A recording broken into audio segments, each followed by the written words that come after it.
Alright folks, first day of April. I promised you this video, and I appreciate you all giving me the opportunity to refresh and recharge and follow my personal beliefs. And I'm sure we'll be back with a new energized spring in my step. So we're going to be looking at general commentary around the indices, and then a lecture on institutional order flow in the indices.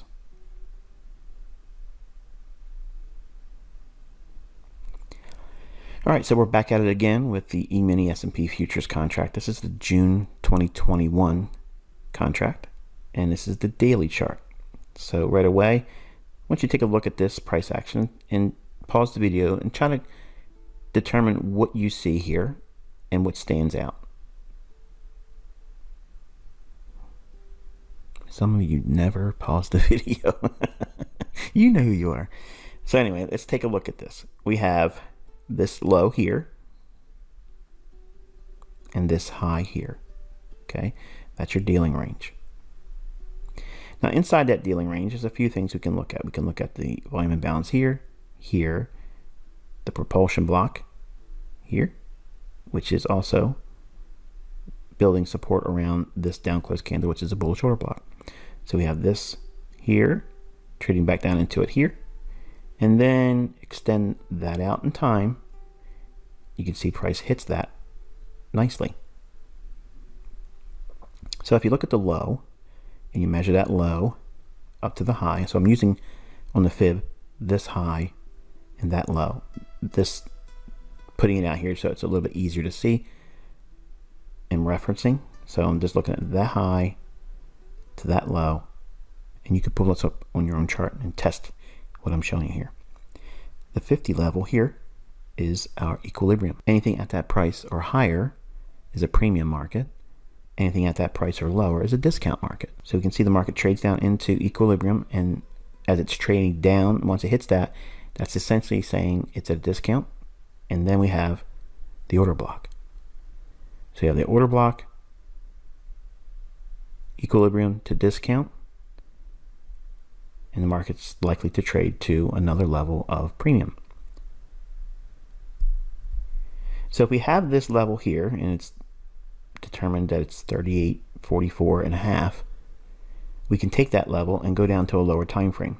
So we're looking at an hourly chart here. And I want you to study this and look how nice that reaction is right there. We have 1, 2 times it hammers it and then rallies away. Now, I don't know about you, but if you can trade things like this and it has this much response after that, that's exactly what I fell in love with trading and price action. Looking for these types of moves here. The real strong, reactive, punchy little moves that they don't waste any time. They get where they're trying to get to. And as a trader, you're always going to wrestle with that. Okay, it's always going to be, I want my trade to get to my target, so I'm going to get out of this trade. When you have to learn to endure it. And most trades aren't going to be like this. They won't be so punchy. They won't deliver right away. Now, obviously, this is an hourly chart, so every one of these candles is an hour.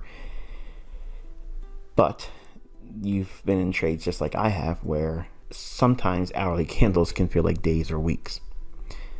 It doesn't feel that way when you're trading a market like this, where it has a real nice reaction and just goes and goes and goes. I want you to take notice of what's in this chart here. We obviously have sell side liquidity down here, this low, and this low here, which is relative equal lows. So what's resting below that? Sell stops. So they dive lower into the discount market there, which is that daily bullish order block at equilibrium to discount. So you can see they're running for those sell side liquidity. But once it does that, and if we're bullish, what does your mindset switch to? Chasing it going lower? No. You want to start looking in the marketplace for premium arrays. Where can it reach for?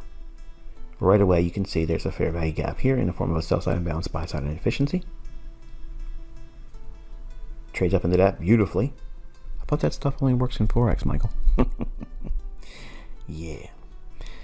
Also, we have buy side liquidity pools, relative equal highs, and then the old high back here.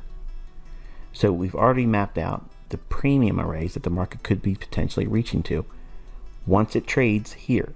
Okay, think about what I taught you last week in response to the scalping and how I internalize price action. Like when I'm entering, I'm thinking about where it's going to go. Before it even starts moving in that direction, I'm already thinking where the market is likely going to go to for liquidity or rebalancing. Same premise here. Yes, it's an indice, it's not Forex, but price delivers the same way. They all follow the same, it's like the same book. They all have a rule book. Okay, you have to do this, you have to do that, which is odd because if you think about it, they tell you, and I've said this many times, I make fun of all the time, that retail logic is, well, you have to have good sound money management because you're probably going to lose more than you're going to win. But if you have a real high reward to risk model, you're going to be able to pay for a lot of the losing trades you're going to have and be happy. And besides, price is random. That's what they teach. That's what every book says. And price is not random. The folks that offer the risk or take on the risk would never take on that risk if it was up to just randomness. Anyone who wants to argue that, you know, I'm open for debates. But the point is this: when you strip it down and you look at the price action in any asset class, and you look at it through the lens I'm teaching you to look at it with, it's one thing to say, okay, you're walking down the road with rose-colored glasses and everything looks the same. If you want it to be that color and that way of seeing it. But that's essentially what indicators and retail logic is. They say it's supply and demand, it's Elliott wave, it's harmonic, it's classic support and resistance, it's continuation reversal patterns. Okay, every one of those is a religion. Just like they say I'm a cult leader, this isn't a cult, this is the truth. And when you're faced with the truth, if it's the first time being exposed to it, the first thing is you're going to argue against it and fold your arms and say, I'm not going to buy into this because it goes against the grain of what I've been taught.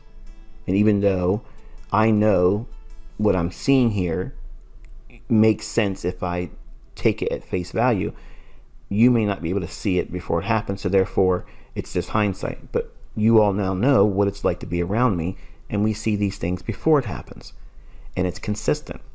So your mindset needs to adopt the same mindset that smart money has. If they are taking the market down here only to go higher, we don't enter and then worry. We enter, place a stop, and then manage. Does it run for this buy side liquidity? Yes. Does it do it quickly? Yes. Once it clears this buy side liquidity, does it retrace much? No. Runs even more. So what's the next line of defense for the bears? This high, then this high, then this high. Now, if you have these stair-stepping lower highs, I don't look at just the first one. That's obviously it's an objective for partials. But if it's going to go like this, like stair-stepping lower, just go to the highest one because it's going to aim there.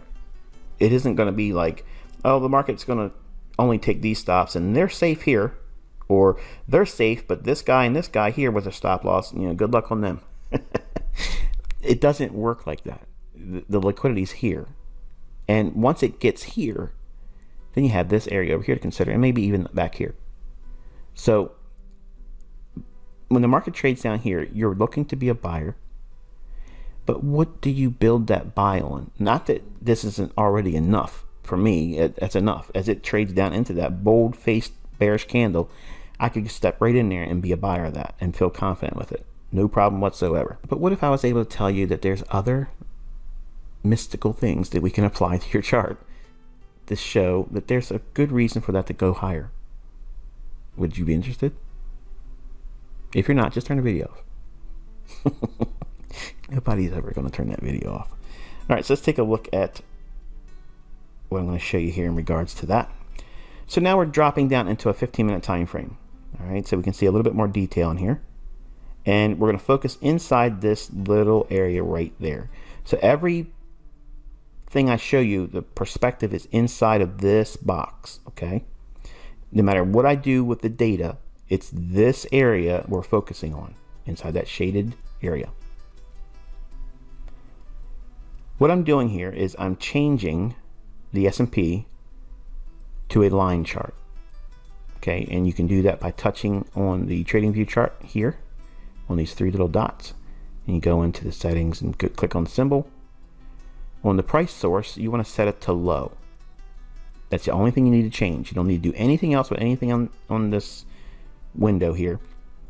You're just changing the price source for a line chart, the low.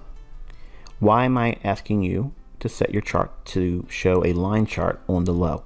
Because the market's going down in a bullish environment.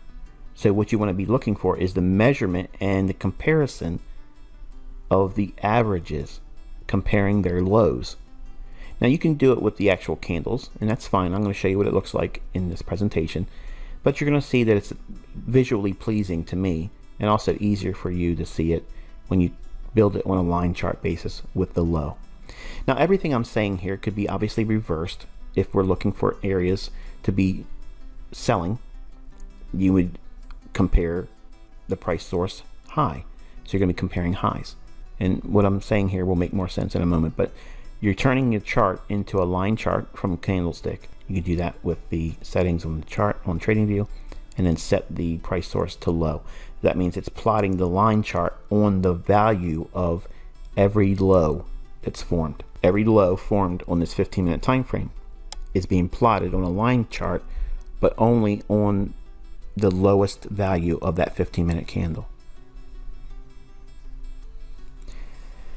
And we're doing the same thing with the Dow futures. You can see the Dow futures here. YM is the symbol, M for June delivery month, 2021 for 2021. You can see the price action in here. It's the orange one, and all I did was set that the same way.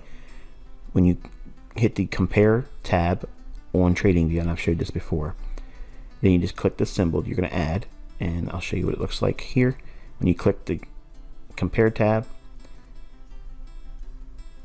put on NQM2021, and it'll overlay that as well. And then make sure that you're showing the line chart on both the Dow, which is YMM2021, and the NASDAQ futures, NQM2021. And you're plotting all three of them, the E-mini S&P, the Dow future, and the NASDAQ futures. You're plotting them on the low with a line chart. Now, anytime you put a compare overlay on, it's going to plot the overlay as a line chart. It's like a default. But you can actually go in and change this overlay to a candlestick chart too. And again, I'll show you what it looks like in a moment. But we're focusing inside this area right here. Now, nothing jumps off at you, I'm sure, looking in here. But as we're trading into that low on the S&P, watch what happens. We're going to drop down into a 5-minute chart.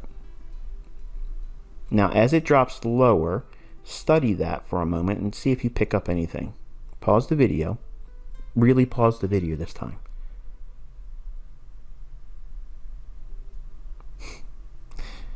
Some of you just don't want to do it. Notice that we have this lower low here, and then we have the higher low here, and then the higher low here. It might be a little hard to see that, so I'm going to separate them a little bit. So now you can see that this is the NASDAQ versus the Dow futures contract.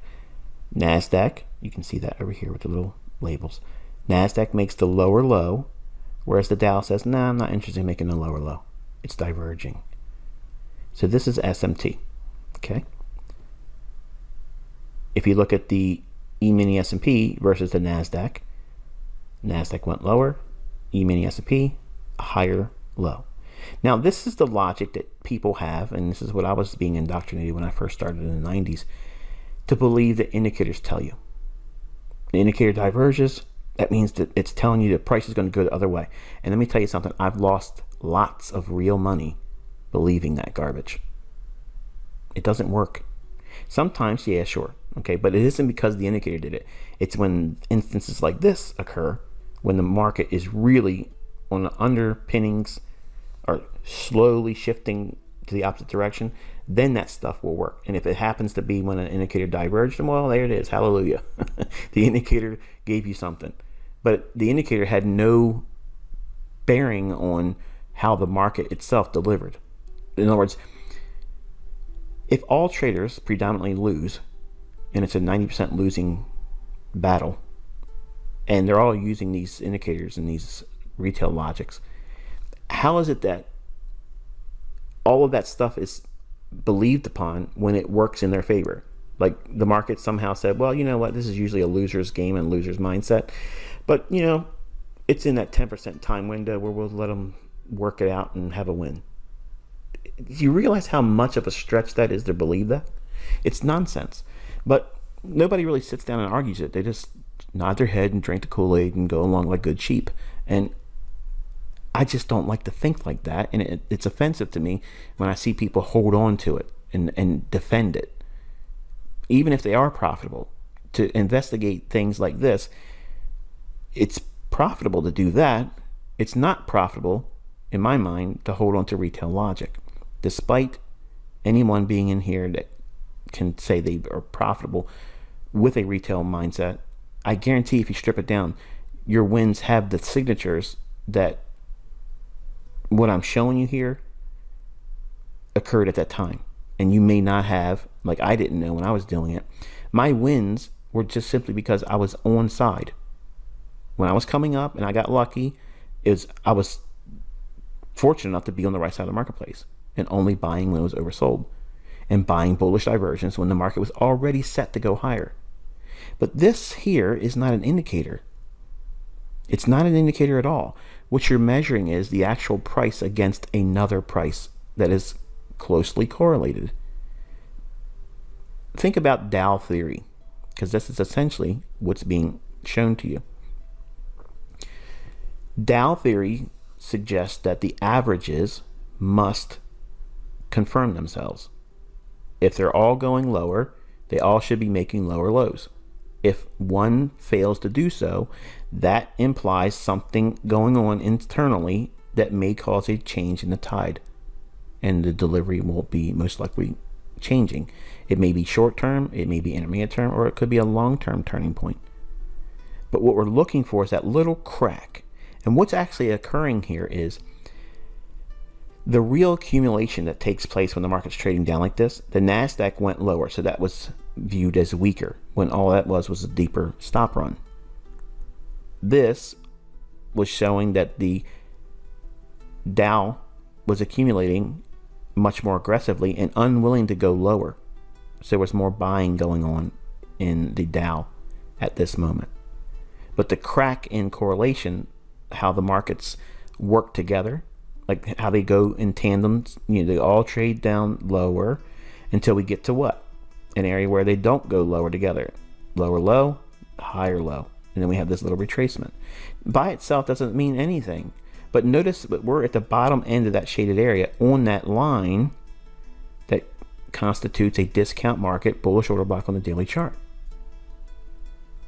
Then if you see this, that's like an X-ray view of what's really going on with accumulation and distribution.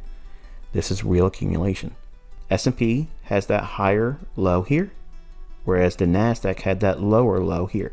So you can clearly see it, even though it might not be easy to see for you, but it's definitely these lows here for NASDAQ and these higher lows on the S&P. And then when you have that mindset, you can anticipate higher prices moving ahead, but based on a higher time frame discount array on the S&P. So it frames the logic.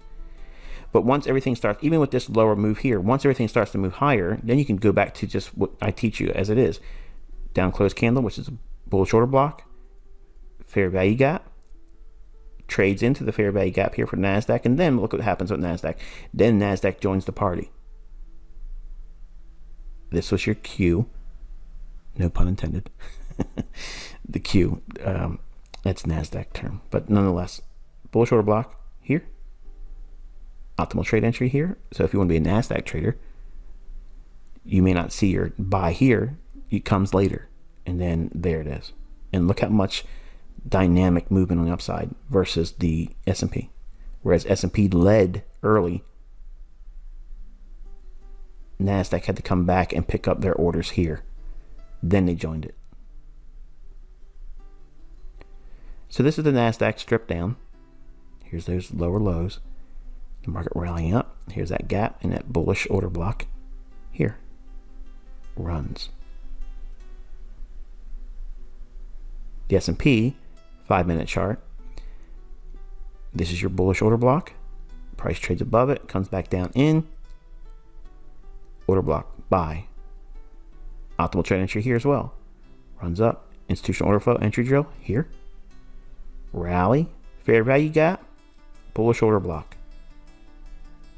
Buy, boom, and rally. That buy is back here on a 5-minute chart. Goes up to the fair value gap here. The first level of buy side liquidity I outlined, which is the higher of the 3 consecutive lower highs. This is that highest one, the buy side liquidity. Look how they jam it up into that and into the fair value gap. This is not Forex, folks, but look how it's performing the same way, because I'm teaching you how to read the market. I'm teaching you the internals of price and how price is delivered. If you understand that, then you have no problem finding setups. You'll still have to manage your money and your emotions before you find profitability, but this is how you get there. In this area here, I want you to study this because this is now your homework. I'll include this in next Friday's lesson. I want you to strip this down the same way I just did this one here. Do the same thing with this. Put your Dow, the NASDAQ, the same symbols, the same things that I showed you in this video, write down the notes, and pull up those markets and overlay it on top of the S&P 5-minute chart. And you're going to see the same thing occurring here. But I also want you to go back out to the higher time frame too and refer to why that also is an area where you would be looking to be a buyer anyway. But it has to come from the higher time frame. Just the lower time frame in itself is of no importance. There has to be a logic behind it and why it should have been a buy here. And I'll give you that when we get into next Friday's lesson. Until then, enjoy the rest of your week, and I'll talk to you then. Be safe.